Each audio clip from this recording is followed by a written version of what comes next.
here talking about how do I shape up my character to be of what is pleasing to God. So the person's asking about character. How do I get my character right so God will be pleased with my character? Sure. I think shaping up character, which is a very relevant question, all of us have things that we need to improve in our character. It requires a person to look deep inside themselves and say, what exactly do I wish I was doing better? Before you even seek more knowledge, are you able to be honest with yourself and be able to make a list for yourself? These are the things I wish I wasn't doing, and these are the things I wish I was able to accomplish in my life. That's number one. And there should be a list of things you could eliminate from your life, and there are a list of things that you wish you could have added in your life. And of the things you could have eliminated, you have to really now start asking yourself, how do I get rid of this? For example, somebody has a problem with any kind of addiction, be it drugs, alcohol, pornography, whatever it may be, some kind of addiction. Well, these addictions, they usually happen at certain situations. Some young man's home by himself. He gets home from school early, parents aren't home yet, he's got an hour and a half to himself in the house. Guess what? That's when trouble strikes. So you identify, yes, I do this bad thing, but I do it at a particular time in a particular situation. So maybe if I change something about that time and that situation, it'll help me. I know I have a problem at home being by myself. Maybe I have to figure out, maybe I could stay at school later. Maybe I need to fill that time with something more productive. At the end of the day, evil deeds are about a misuse of your time. That's what they boil down to, practically speaking. Is it too much time on your hands? Too much time on your hands. You're not keeping yourself busy enough.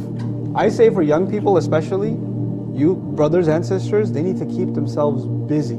From the moment they open their eyes until the time they close their eyes, they can't even keep them open anymore. They should be just busy doing stuff. And even if that's sports, it's okay. It doesn't have to be like you're studying Quran all day. It doesn't have to be that. You can do religious activity, but anything productive.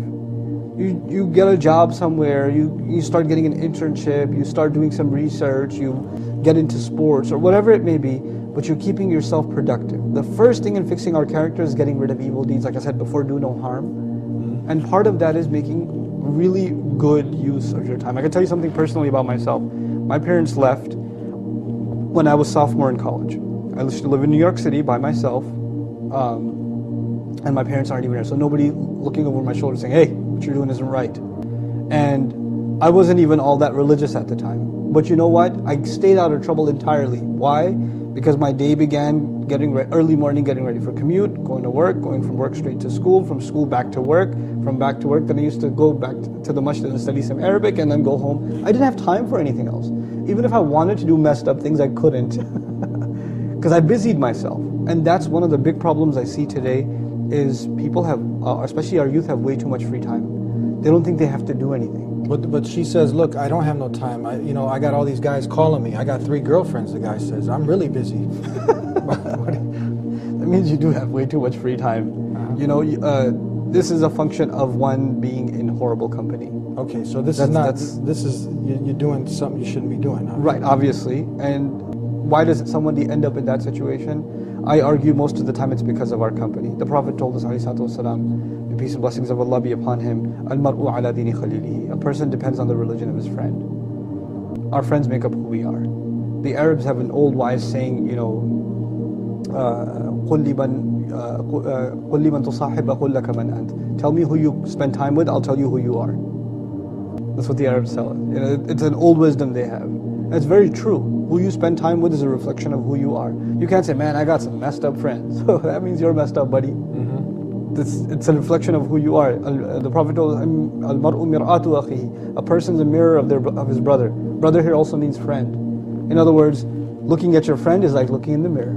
So people of good character, if you're hanging out, your character obviously is going to change. That speaks of your character. But you're hanging out with people with bad character, who are having all these girlfriends or girls that are having all these boyfriends. Then there's no surprise you end up in those things.